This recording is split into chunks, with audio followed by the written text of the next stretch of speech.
Dans ce cours, nous allons voir comment personnaliser un graphique avec PowerPoint 2013.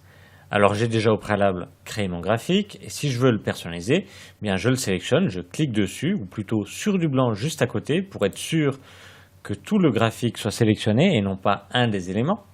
On y reviendra tout à l'heure. Et je vais aller dans l'onglet Création.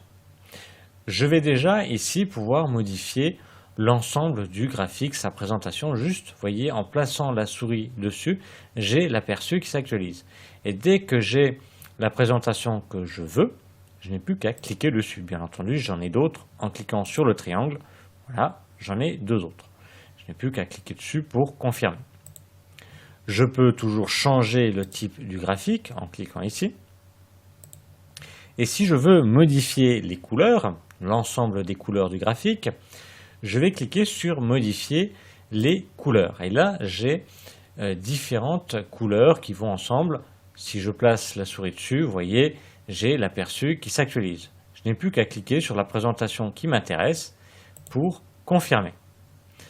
Par contre, si je veux modifier juste une des couleurs, admettons, je trouve que là, le jaune est trop fort, j'ai bien envie de mettre plutôt du rouge, admettons, eh bien je vais sélectionner cet élément-là. Je vais cliquer une fois dessus, voilà, pour qu'il n'y ait que des petits points autour de cet élément-là.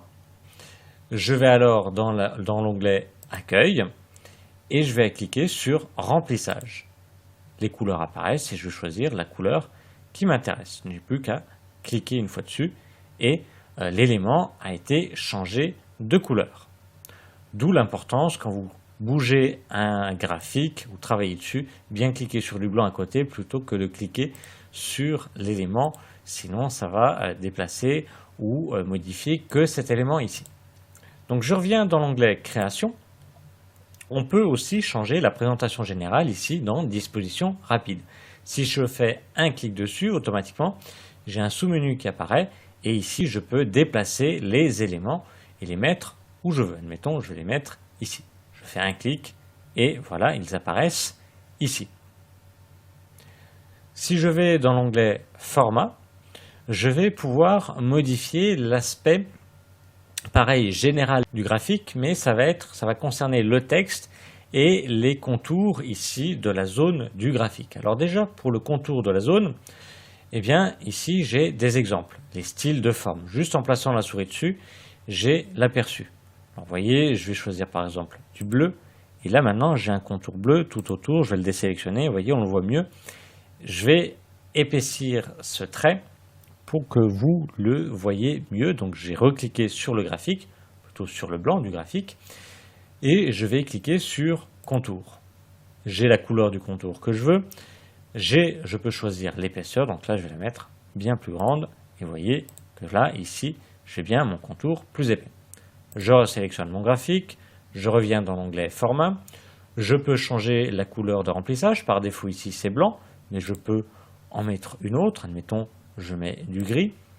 Donc c'est des petites choses qui permettent de mettre après en valeur, d'attirer l'attention sur tel ou tel élément d'une diapositive. Donc là, je le resélectionne. Je peux mettre un effet, donc là, une ombre, etc. Donc, attention aussi à cette personnalisation. Il ne faut pas trop en rajouter. Et après, ici, ça concerne le texte. Donc ici, j'ai déjà des effets qui sont préétablis. Je peux cliquer ici sur le triangle pour les avoir tous. Et je confirme en cliquant sur la présentation que je veux. Si aucune ne me convienne, admettons j'ai placé la souris dessus et puis bon, au pire il y a celle-ci, au pire, mais la couleur me déplaît, eh bien ici j'ai le remplissage du texte. Donc la couleur qui remplit le texte, je clique dessus et je vais pouvoir choisir la couleur que je veux, admettons le rouge. Je peux mettre un contour dans le texte, donc je clique sur contour du texte et je peux choisir la couleur que je veux, admettons du jaune. Et je peux rajouter un effet au texte, pareil, une ombre, une lumière, etc. Donc voilà, nous avons vu comment personnaliser un graphique sous PowerPoint 2013.